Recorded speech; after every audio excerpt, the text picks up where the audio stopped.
अस्सलाम वालेकुम। मैं हूं doctor Shafaq Ahmed, homeopathic physician. आज मैं जिस बीमारी का होम्योपैथिक इलाज बताने लगा हूं वो है साइनोसाइटिस, या फिर इसको इन्फ्लेमेशन ऑफ साइनसेस भी कहा जाता है।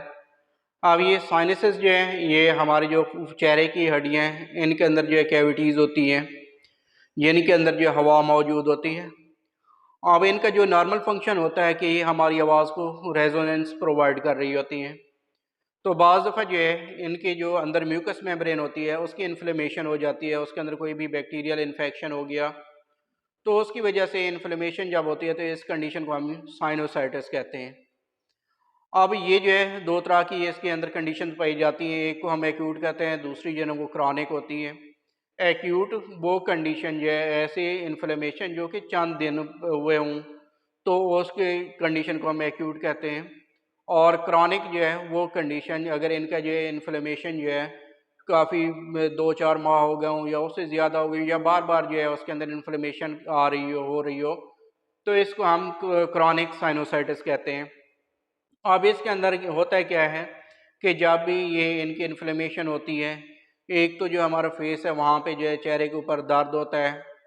और उसके साथ ही जो है फीवर की कंडीशन हो सकती है, नाक बंद हो जाती है, नाक के अंदर जो है जो डिस्चार्ज होता है वो आ रहा होता है, मुख्तलिफ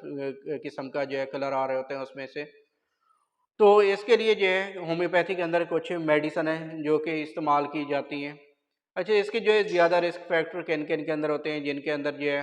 किसी भी तरह की कोई एलर्जी हो, बार बार एलर्जी हो जाती है, पोलन एलर्जी हो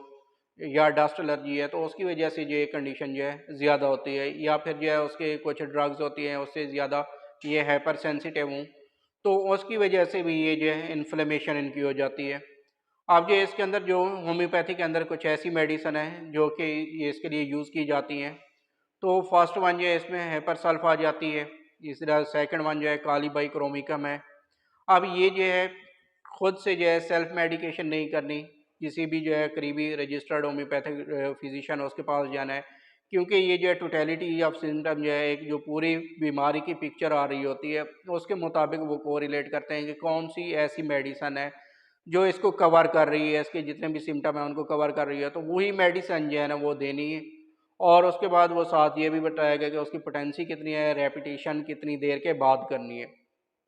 तो इसमें फिर जो है मैं अभी इसकी जो फर्दर मेडिसन है उनके बारे में आप बताता हूँ कि इसमें सेकंड वन है काली बाई क्रोमिकम, मार्कसाल है मेडिसन जो है ये मुख्तलिफ के कुछ केसेस के अंदर इस्तेमाल होते हैं। इसी तरह पाल्स्टीला है, सिलीशिया है, स्पाइजीलिया है, बेलाडोना है एक मेडिसन जो है, और उसके बाद जो है हेड्रास्टिस है, नेट्राम्योर है, लेमना माइनर है, स्ट्रिक्टा है, अमोनियम कार्ब मेडिसन जो है ये कुछ केसेस के अंदर ये इस्तेमाल होती है, ब्रायोनिया है, पायरोजीनम है, लाइकोपोडियम है, उसके बाद जो है नेक्स्ट मेडिसिन जो फास्फोरस है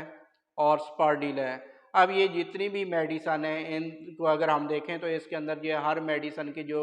सिम्टम्स की कैरेक्टरिस्टिक्स होती हैं